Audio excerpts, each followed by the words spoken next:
السلام عليكم ورحمة الله وبركاته. بسم الله وعلى بركة الله.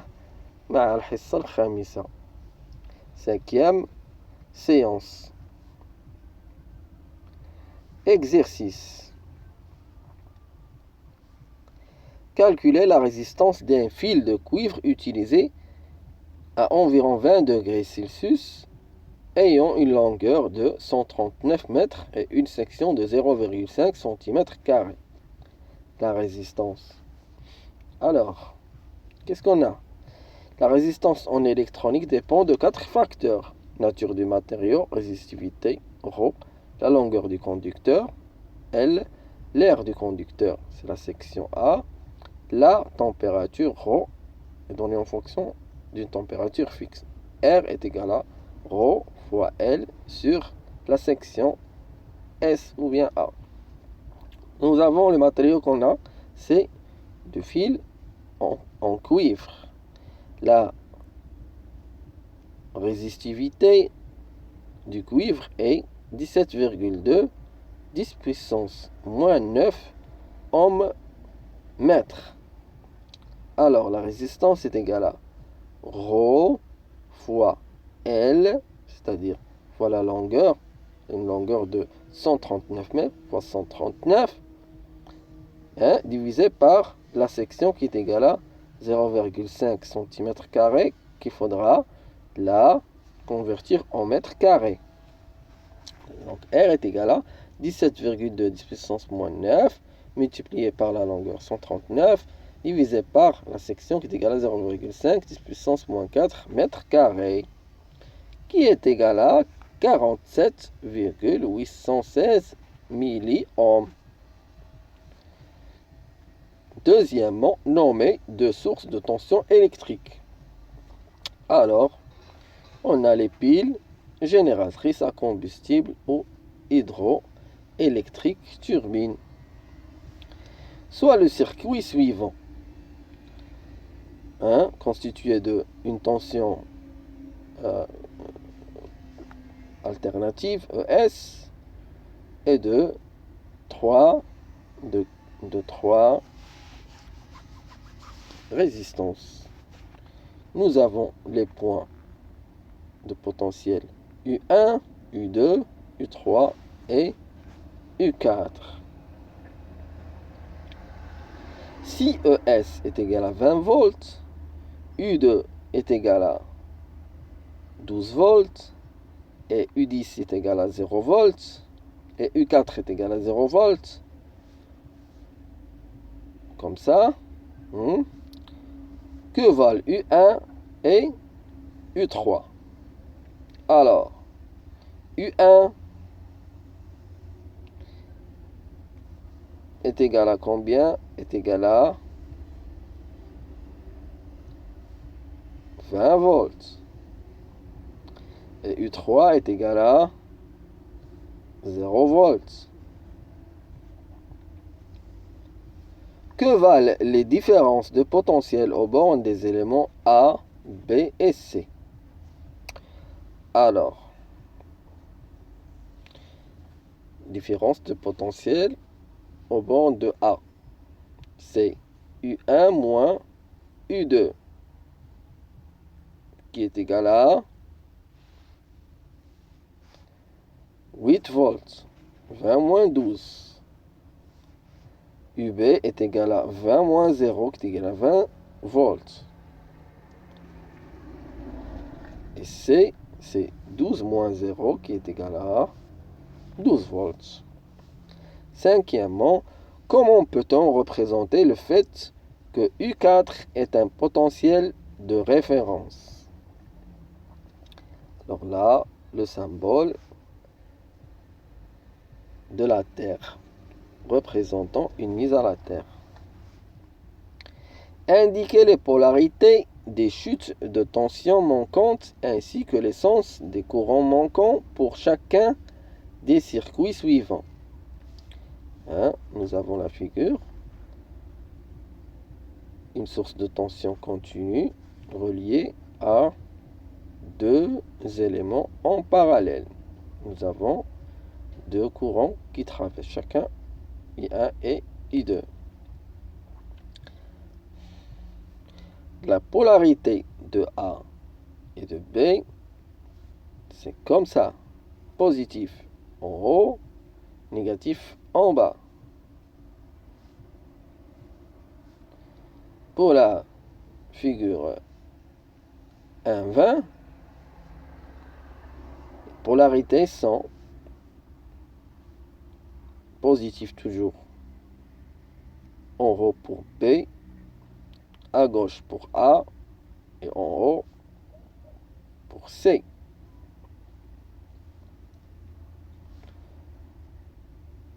Figure 21, positif en haut pour B, à gauche pour A et pour C.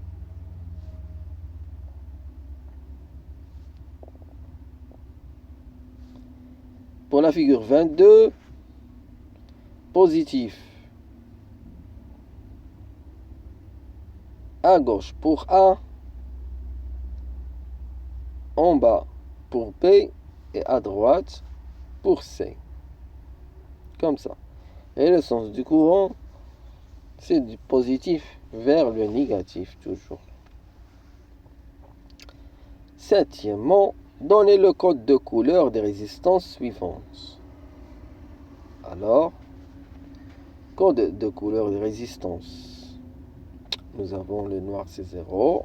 1, c'est le marron. 2, rouge. 3, orange. 4, jaune. 5, vert. Et 6, bleu. 7, violet. 8, gris. 9, blanc. 0,1, c'est or. 0,01, c'est argent. La tolérance en or, c'est 5%. Et en argent, c'est 10%.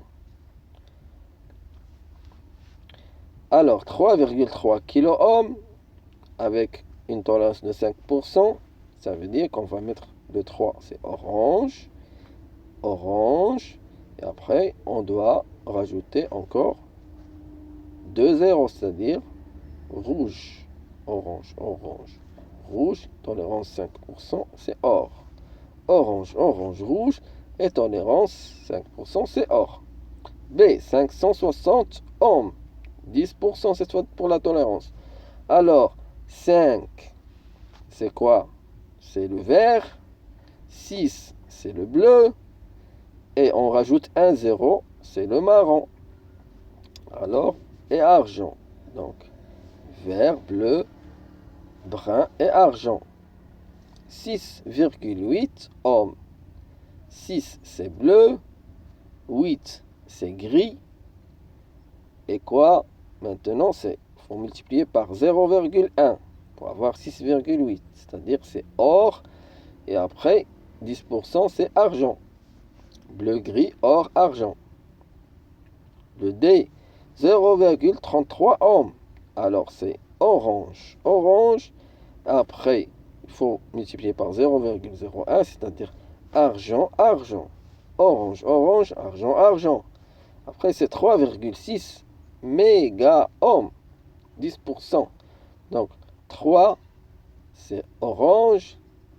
6, c'est bleu. Il faut rajouter combien de zéros? 5 zéros, c'est-à-dire du vert. Et après, la tolérance, c'est argent. Orange, bleu, vert, argent. Maintenant, huitièmement, donnez les valeurs des résistances suivantes à partir du code de couleur fourni. Rouge, rouge, rouge, argent. Alors, on va mettre le tableau devant nous, encore, et faire la même chose. Rouge, rouge, c'est 22. Encore rouge, on rajoute 2 zéros. C'est-à-dire qu'on a 2 zéros, c'est-à-dire 4400, c'est 4,4 kilos. Et nous avons argent, donc 10%. C'est pas 4, c'est 2,2 kilo ohms avec 10%. Brun, rouge, rouge, or. Brun, c'est 1. Rouge, c'est 2. C'est-à-dire que là, on a 12. Après, on va rajouter combien de 0? 2 zéros. Alors, 12, c'est 1,2 kilo-ohm, 5%, parce que c'est de l'or. Jaune, orange, orange, argent. Jaune, c'est 4. Orange, c'est 3. Orange, encore, on va rajouter 3 heures. Donc, c'est 43 kilos, 10%. Blanc, brun, vert, or. Blanc, c'est 9. Brun, c'est 1. 91. Plus 5 zéros, c'est 9,1 méga-ohm avec 5% parce qu'on a de l'or. Quel métal utilise-t-on comme référence pour comparer les conductivités des métaux? Alors, on utilise le cuivre. C'est d'ailleurs pourquoi sa conductivité relative est de 100%. Dixièmement, lequel des matériaux suivants est le meilleur isolant? Argent, papier paraffiné, bakélite, porcelaine, air. Nous allons voir dans le tableau. Tableau rigidité diélectrique de certains matériaux. Alors, les matériaux qu'on a ici, l'argent. L'argent, il a une mauvaise... c'est un matériau conducteur, c'est pas un isolant. C'est pas un isolant, alors on va l'éliminer. Après, on va chercher ici, on a l'air, la porcelaine, le bakélite et le papier paraffiné. On voit bien que le papier paraffiné, c'est lui qui a une rigidité diélectrique moyenne de 500 kV par centimètre. Donc, le papier paraffiné qui possède la plus haute rigidité diélectrique. Onzièmement, déterminer la valeur et la polarité de UAB dans les circuits suivants. Chaque boîte noire peut contenir une charge ou une source. Alors, figure 23. Nous avons 10 volts, 20 volts, 13 volts et UAB. Alors, nous allons utiliser la loi d'Emaillé. Alors, nous allons faire les directions des potentiels. 10 volts, 20 volts, 13 volts. UAB, c'est la tension A moins la tension B. UAB, UAB moins 10 volts plus 20 volts plus 13 volts est égal à 0. Alors UAB est égal à moins 23 volts. Deuxième exercice, on va faire les vecteurs des potentiels, on va les mettre. UAB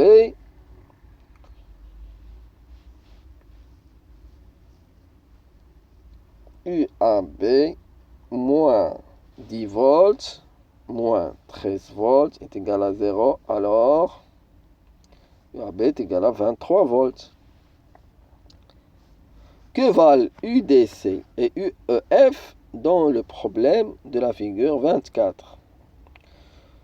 UDC est égal à UAB. C'est la même chose. Donc, UDC est égal à 23 volts. Et UEF est égal à l'inverse, c'est-à-dire moins 10 volts.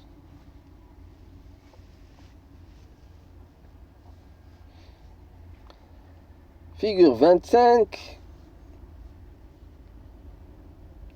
on doit trouver UAB.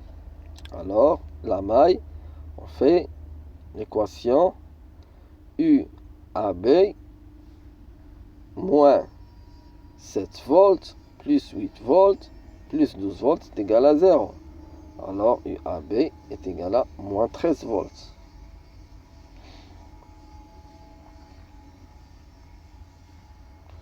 Encore, figure 26. UAB et UGH. UAB ici, elle est connectée entre la terre, deux bandes de terre, c'est-à-dire qu'elle vaut 0. UAB est égal à 0 volts.